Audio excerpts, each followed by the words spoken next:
Hi, I'm Daniel Lucas, and welcome to Book 101 Review. Book 101 is all about the books that I read for the last 40 years. And today I have my special guest. He is the author of the book, Your Business Growth Playbook, no other than Mr. Jeremy Shapiro. Hello, thanks for having me. Welcome to Book 101, Mr. Jeremy, and can you please introduce more about yourself? Sure. My entire career has been entrepreneurship. I've been a serial entrepreneur for about 3 decades now, having not only had a number of businesses of my own, but all of those being in service of fellow entrepreneurs. So every day I get to work with business owners and founders and entrepreneurs and work with them on breaking through the plateaus they've hit and getting their business back into a growth mode. Breaking through. And thank you so much for sharing your knowledge and wisdom to the world. Hoping for more and more empowering books like this to come. So, Mr. Jeremy, tell us what inspired you to write your business growth playbook. You know, as I've been working with businesses over the years, I found that, where they get stuck is usually one of a few areas. And so I would use rather simple strategies, depending on what they needed, to get them back into a growth mode. And over time, I found I was sharing the same ideas and helping companies execute the same strategies. And what I had inside that I didn't know at the time was this playbook that I would draw from. And as I thought about this, I realized it hadn't properly been codified and put down onto paper in writing so that someone else could just use the strategies and implement it in their own business without me having that consultative approach. So that was really the birth of the idea of putting all of these ideas into one place. And with the playbook, unlike sort of a novel or a book you read start to finish, you can jump in and get to the strategy that is most impactful for you. You can go through an assessment. You can go to the index in the back, which breaks strategies down sort of categorically and by business model. And that really lets our readers jump around the book and find the strategy they need that they can implement in their business today with not just the how-to and the examples, but the thought-provoking questions you need to ask yourself about implementation in your own business to put it into practice. Why frame this as a playbook instead of a strategy guide? What makes this inherently actionable? Yeah, so we can talk theory and bigger picture. And I've got a huge library myself. I'm an avid reader, and a lot of the folks I work with are fellow voracious readers of books on personal improvement and business growth and all. And I find there's a lot of books that fall into this category of theory, right? We Yes. talk about the idea of what you could do, and we get you all excited. We tell you the why and we tell you the what, but then the authors leave out that really critical component, which is the how. And so for me, when I find books that actually have the how, that get into the tactics, those speak to me because I'm one of those people who doesn't want to just be inspired. I want to take action. So when I sought out to put this book together, it was really important to me that I truly write a useful book, a book that you can take and go do something with, not just feel good about having read. Interesting indeed, Mr. Jeremy. And what's the most common well-intentioned mistake business make when pursuing growth that your playbook? I so often see, especially for younger, newer businesses, that you'll have a business owner who wants to grow, but they can't get out of their own way, right? So this might be a solopreneur who's doing everything themselves, wearing all the hats. And at a certain point, scaling wise, that's just not tenable, right? Not only can't you be an expert in all the areas of business, it's also challenging time wise to do all of the things you need to do. And so there's usually a few mindset things that business owners need to figure out to get them into that growth space. One of those is that others can do the work that you do at the same level, if not better than you. And that's okay, right? So if you're the only one, for example, in a services business, providing the services to your clients and customers, right? Until you have written down how to do that and what the definition of success looks like, you won't be able to bring someone on your team to help you do that, right?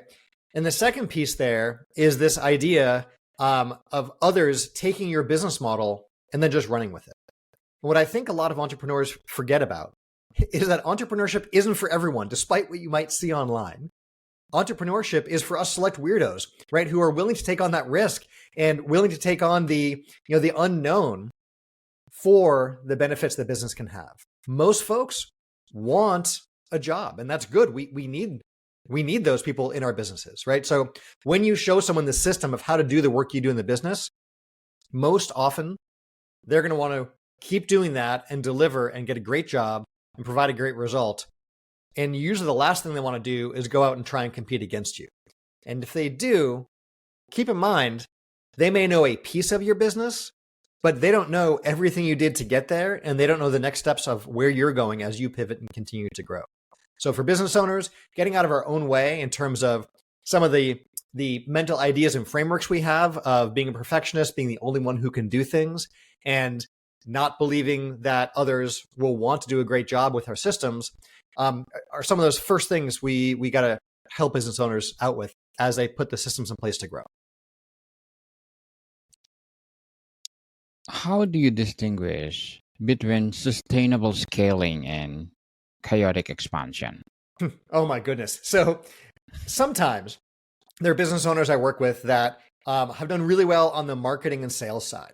And where they're struggling is actually on the operations. And what this typically looks like is this chaos you're referring to, right?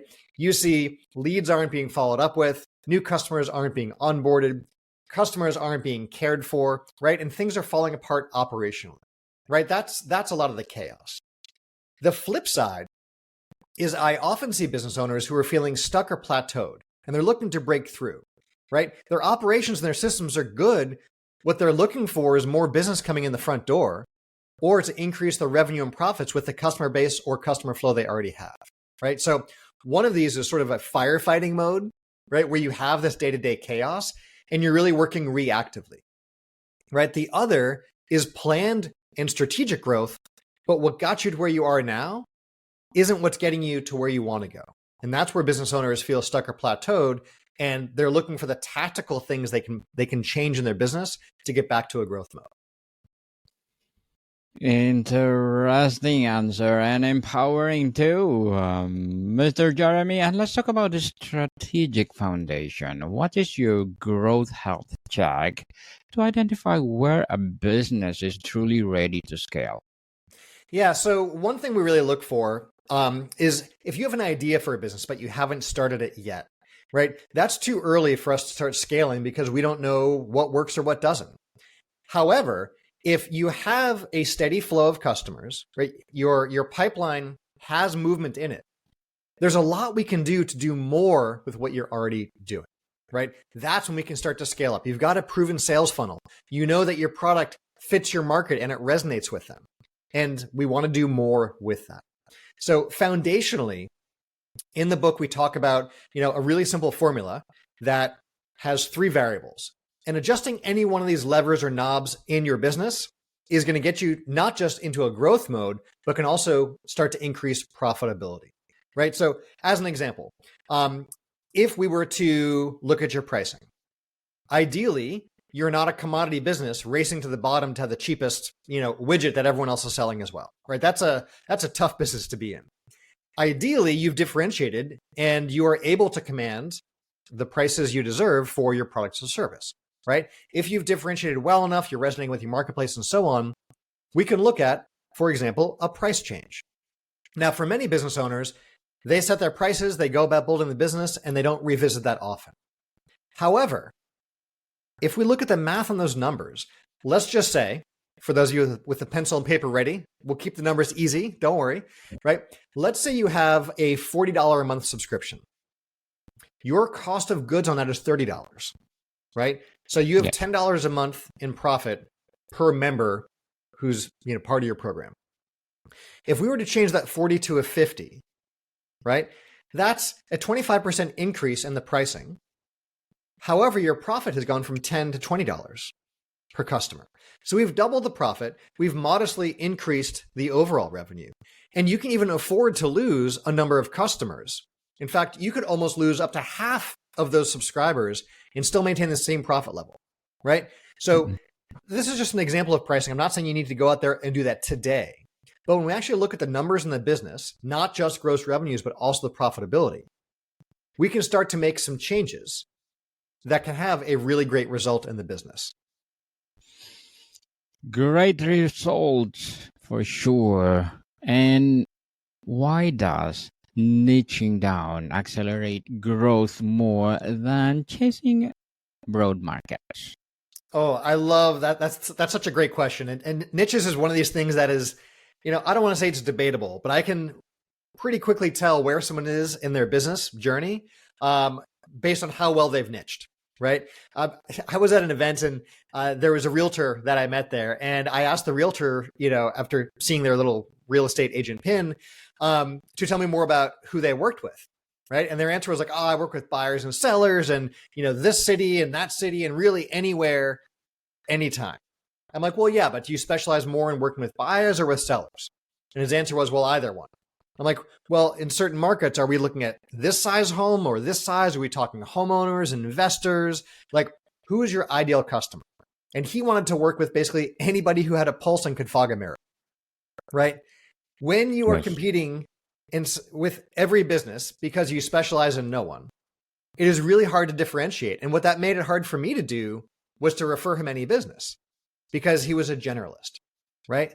So if you needed, if there was a health problem and you needed open heart surgery, do you want to go to the generalist, the general family doctor who's also a veterinarian and a dentist and a family, practitioner and can take care of anyone?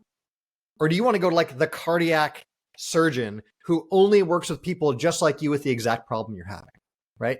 We as consumers value specialists in helping us out.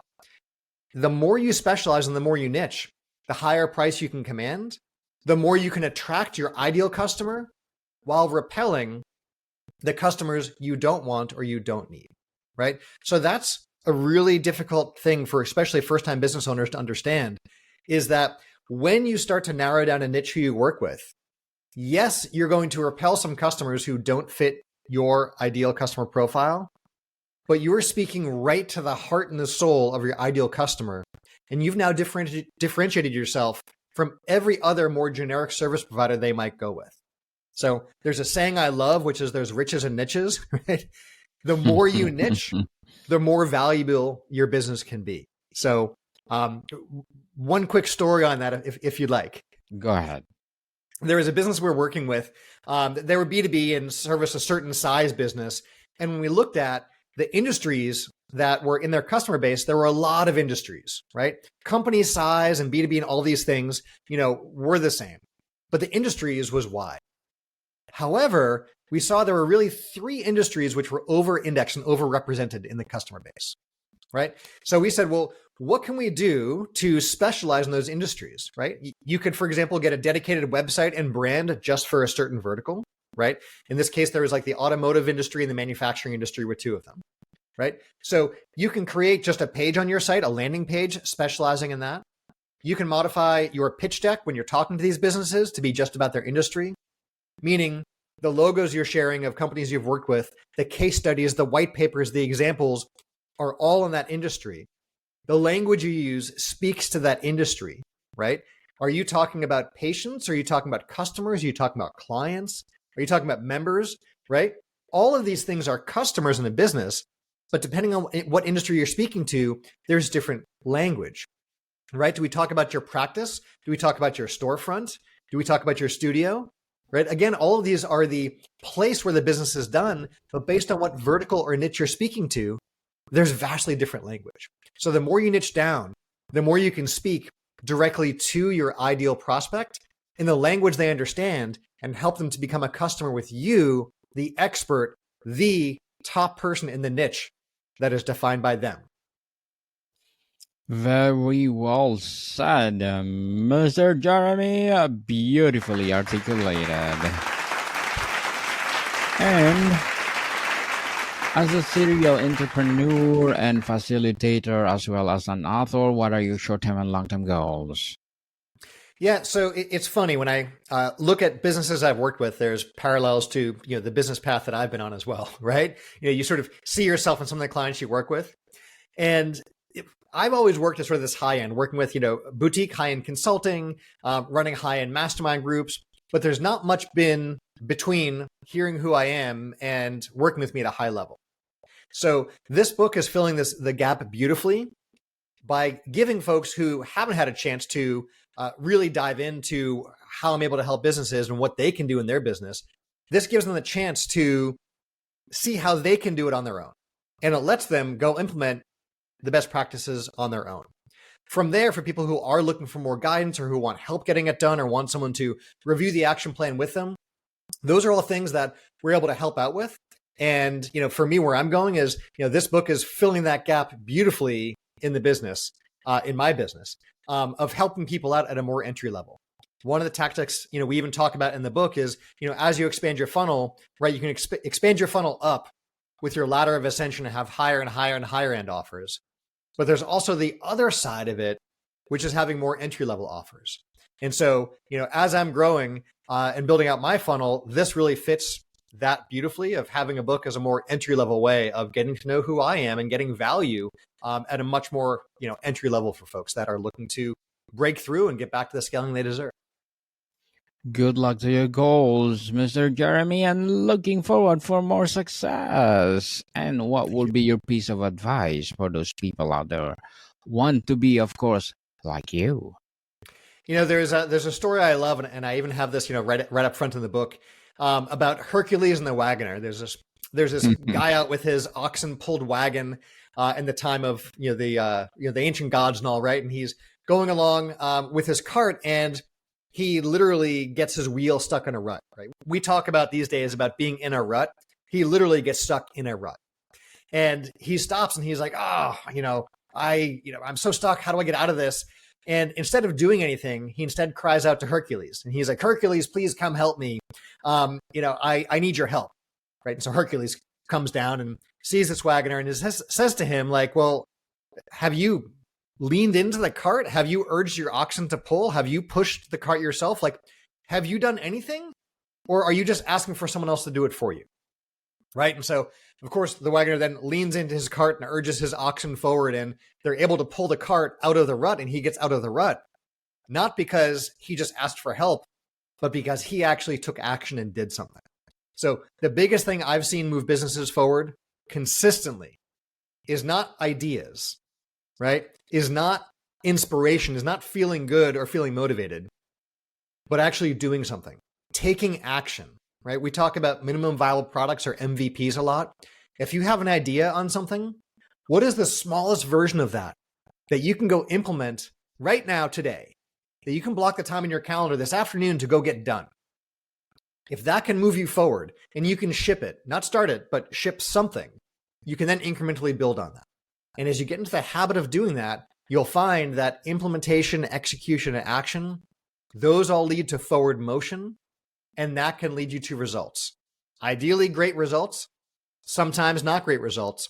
But if we're going to fail at something, better to fail early and with small stakes and learn from that and course correct than to build a huge something and find out way too late that it doesn't work, and you have a large failure and a large mistake to learn and a large, investment to recoup. So go take action, get it done. And stop procrastinating, people. Please take the action now. If you have something to share to the world, share it. Share your talents. And thank you for that advice, Mr. Jeremy. And can you please recommend a book or books that influence your journey? Yeah, there's a great one I heard about called Your Business Growth Playbook. No, so of course I love my book. There's, however, a ton of foundational books I always recommend to business owners that have been so impactful to me and clients as well.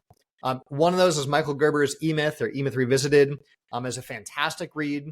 When we talked about implementation before and having a tactical book, Traction was such a great book because unlike other books talking about core values and mission and vision and purpose, Traction was the only one that actually gave a framework for how to figure that out with your team and the questions to ask. That was hugely powerful. The Goal by Elliot Goldratt is excellent if we're talking about the theory of constraints, which is a process I use all the time with clients. That's a phenomenal read. Robert Kiyosaki's Cash Flow Quadrant. The whole quadrant and the whole system is right on the cover illustration. It was so impactful to me early on in my years as a business owner, and has really helped me to provide a visual for business owners that think they own a business, but really they have that glorified job, and provides the framework for moving through those stages as well. So there's a quick 5 I love.